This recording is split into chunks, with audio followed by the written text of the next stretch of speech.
عليكم ورحمة الله وبركاته. أهلا وسهلا بكم مشاهدينا الكرام في لقاء متجدد مع حضراتكم. نحاول أن نطرح فيه طرح معين، فكرة معينة، نحاول نستفيد منها وناخد منها أي إفادة، والهدف في كل ما نقول هو أن نحصل على إفادة. مش قصص بنحكي ولا كده، لأن حضراتكم بتفتح النت وتتفرج على أي حاجة وبتاع لكن في قصة معينة أو في هدف معين أو في فكرة بنحاول نطرحها ونحاول نستفيد منها كلنا إن شاء الله.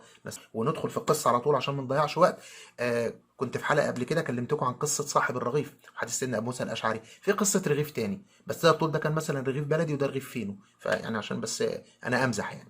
قصة امرأة كانت امرأة فقيرة، وكان عندها عادة طيبة جدا، وهي إنها دايما كل يوم تطعم أولادها، تخبز لهم وتعمل لهم الطحين وكذا وتطعمهم، وكانت تعمل رغيف زيادة دايما وتحطه على الشباك عندها في البيت لأي عابر سبيل أو فقير ياخده. لاحظت المرأة في يوم من الأيام إن دايما الرغيف اللي بتحطه ده في واحد معين، رجل كان أحدب يعني ظهره منحني كده في مرض، شاف الله وعافى كل مريض يا رب وكل مبتلى، فكان كل مرة يجي ياخد الرغيف. لكن إيه مشكلة الراجل ده؟ مشكلة الراجل ده في حاجة واحدة، كان كل ما ياخد الرغيف كان يقول كلمة أو يقول جملة، كان يقول لها: الشر الذي تقدمه يبقى معك، والخير الذي تقدمه يعود إليك. الشر الذي تقدمه يبقى معك، والخير الذي تقدمه يعود إليك.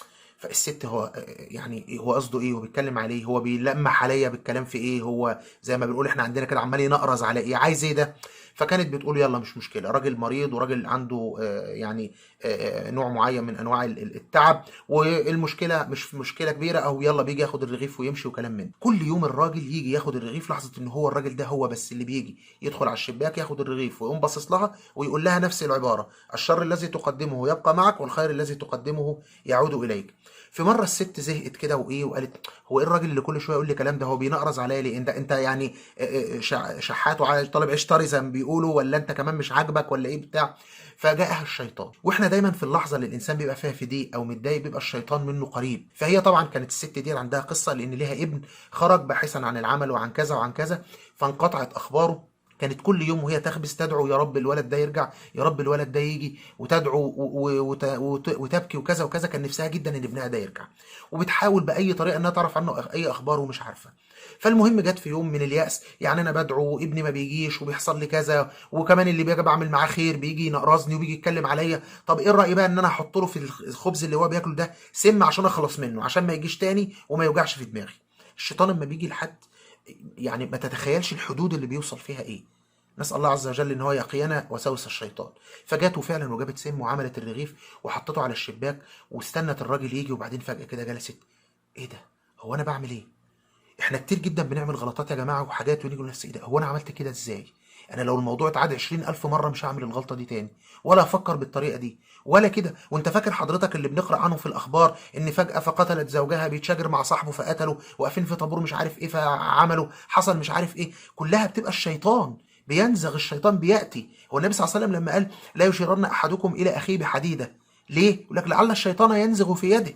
الشيطان يجي لك في الارض اديله مات فجاه. وايه اللي حصل؟ والنبي صلى الله عليه وسلم قال: من علامات الساعه ان يكثر الهرج او القتل، فلا يدري القاتل فيما قتل ولا المقتول فيما قتل. دي حقيقه فعلا، حقيقه النبي صلى الله عليه وسلم اخبر عنها.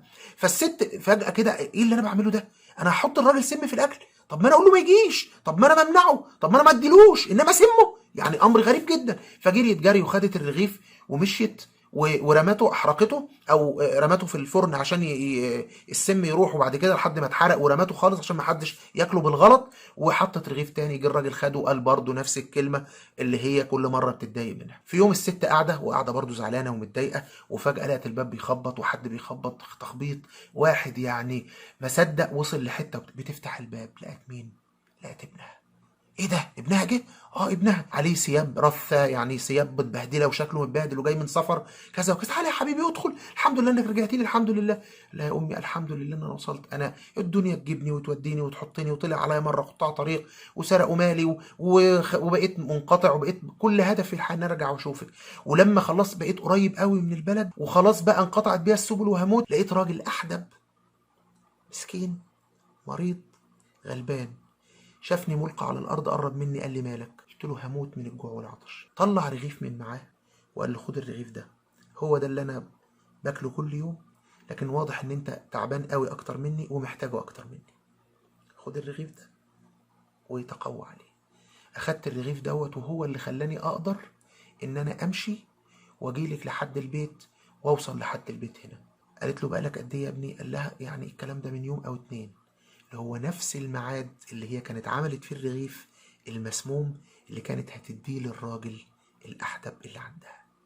تخيل لو كانت طلعت الرغيف المسموم ده وادته للراجل ده، وطلع وقابل ابنها واداله الرغيف المسموم وابنها أكله، كانت تبقى هي بنفسها اللي قتلت ابنها.